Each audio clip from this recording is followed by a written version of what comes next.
This happened about 7 months ago when I lived alone in a one-bedroom apartment on the outskirts of town.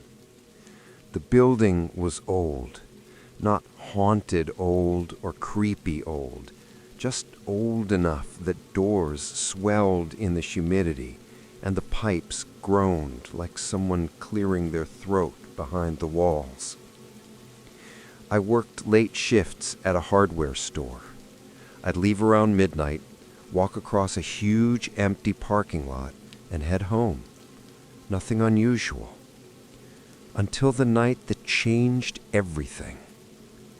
As I was walking to my car, tired, scrolling my phone, I heard a voice say my name, not echoing from far away, not shouted, just said, softly, right behind me. "Hey, John." It was a woman's voice, calm. Around. Nobody. Just shadows, a few dead streetlights, and 2 abandoned carts. My body reacted before I could think. My heart started racing. I got in my car, locked all the doors, and drove home a little too fast. 3 minutes into the drive, my phone buzzed. Unknown number. Normally I'd ignore it, but something made me pick up. At first, there was silence. Then the faintest sound of someone breathing. Not just breathing, shivering, like they were whispering through chattering teeth. Then the same woman's voice whispered, I hung up "John, so fast I I almost see dropped the phone. I checked my mirrors constantly on the way home. No cars following, no shadows moving. When I got inside my apartment, I locked everything, turned on every light, and tried convincing myself it was just a weird prank. Around 1:30 a.m., my phone rang again. Same unknown number. I ignored it. It rang again and again. The third time I picked up, heart pounding in my throat. This time, the woman sounded closer. Too close. "Why did you leave me alone?" Shaky, almost like she was crying through a smile. My hands were shaking. I was about to speak, ask who she was, when she whispered 2 words that made every inch of my skin crawl. "I'm outside." I ran to the door and looked through the peephole. Empty hallway. Silent. Still. No footsteps. No shadows. I was about to walk away when I heard the elevator ding down the hall. Then slow, wet footsteps. Soft. Barefoot. They came closer. Stopped right in front of my door. My breath caught. I crouched down and looked under the door. 2 bare, wet feet stood there. A woman's. Pale. Motionless. Water pooled around them like she had just walked out of a lake. I backed away so fast I hit the wall behind me. I grabbed a kitchen knife and called the police, whispering everything. By the time they arrived, the hallway was dry. Nobody there. No footprints. Nothing. The officers left with that look cops give when they think you're stressed or crazy. 2 nights passed. Then, at exactly 3:03 a.m., I got a text. No message, just a picture. A picture of my apartment door. Taken from outside. Taken at the exact eye height of the peephole. The caption said. My whole body went numb. I backed away from the door. Again, pure instinct. I slowly approached the bedroom window and moved one blind slat with a finger. Across the street, under the only working street lamp, a woman stood alone. Her hair was long and dripping wet. Her arms hung stiff at her sides. Her head was tilted too far to one side, like her neck couldn't fully support it. But the worst part wasn't what she looked like. It was how she moved. She didn't breathe, didn't sway, didn't blink. She just stared right at my window. I dropped the blinds instantly. I barely slept after that. Every noise made my whole body tense. Every faint sound in the hallway convinced she was coming back. Then, 1 week later, I got one last message. I remember you. 3 words. No explanation.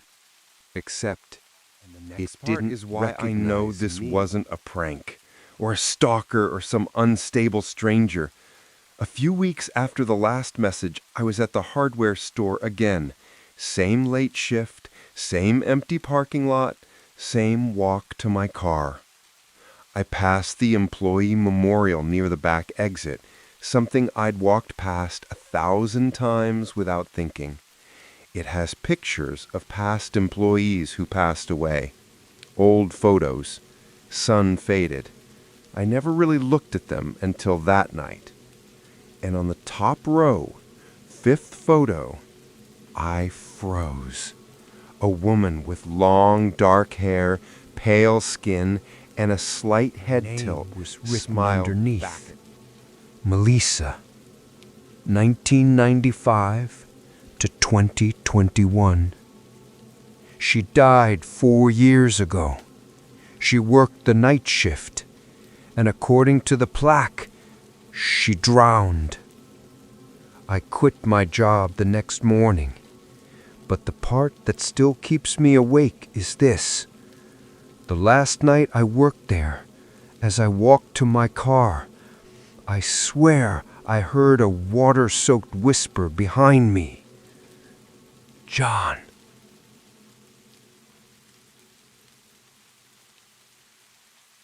Last year, when I was 18, I took a house-sitting job for extra cash. The owners were a wealthy couple with a large 2-story home near the woods. They had a golden retriever, a security system, and more cameras than a bank. The husband walked me through everything while the wife packed. Just feed the dog, keep the lights on a timer, and don't open the door after midnight, even if someone comes. That stuck with me. Why give that specific rule unless something happened before? He avoided my eyes when I asked about it. The first night went fine. I watched TV, raided their snack cabinets, played with the dog. The house felt safe enough. Around midnight, I took the dog out to the lights backyard. that stayed off unless you moved close to them. When I stepped out with the leash, the entire yard lit up brightly, revealing tall grass, a forest line in the back, and the long wooden fence that separated the property. But halfway across the yard, the dog froze. Her fur rose. She growled low in her throat, deep, warning growls I'd never heard from her. I followed her gaze.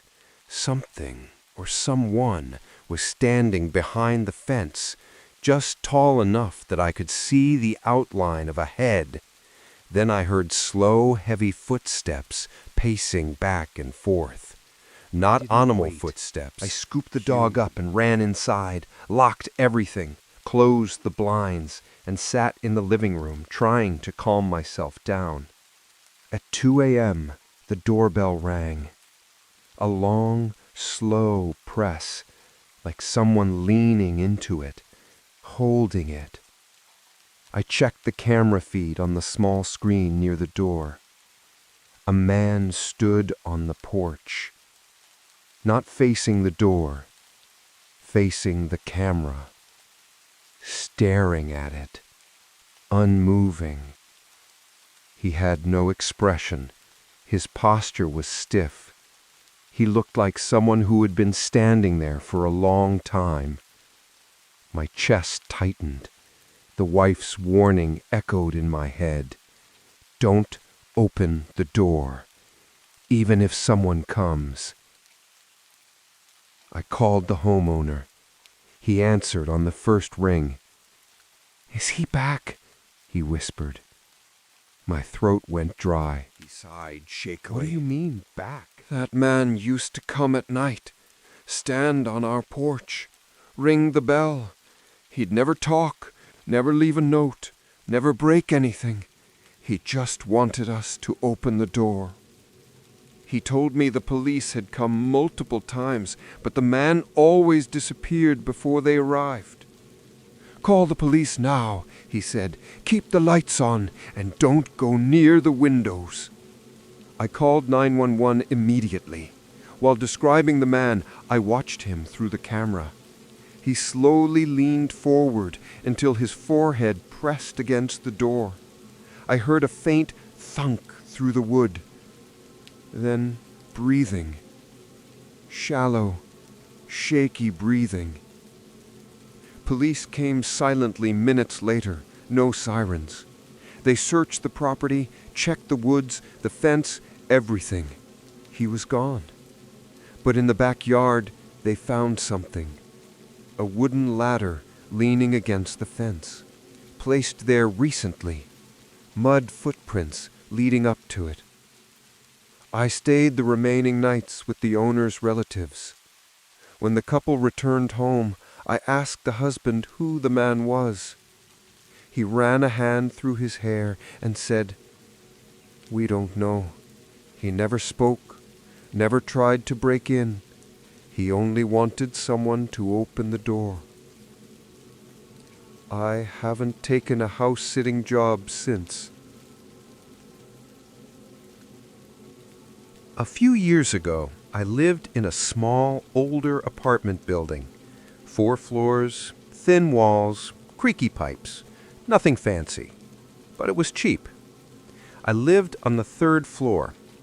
A guy named Mason lived directly above me. He was quiet, friendly, worked nights. Half the time, I didn't see him for days. One night, around 1 a.m., I woke up to loud noises from upstairs. Heavy footsteps, dragging sounds, furniture scraping across the floor, something banging against the wall.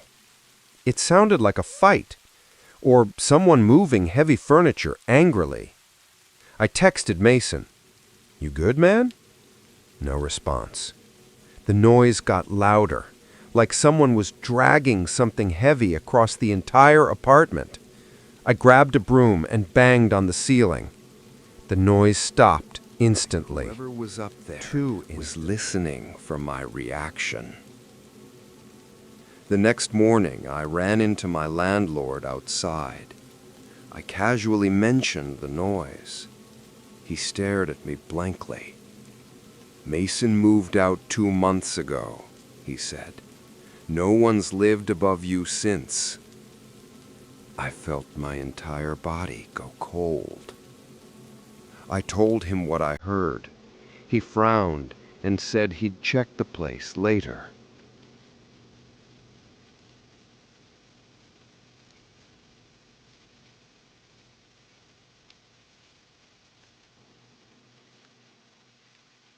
That night, before bed, I set my phone to record audio and placed it near the ceiling.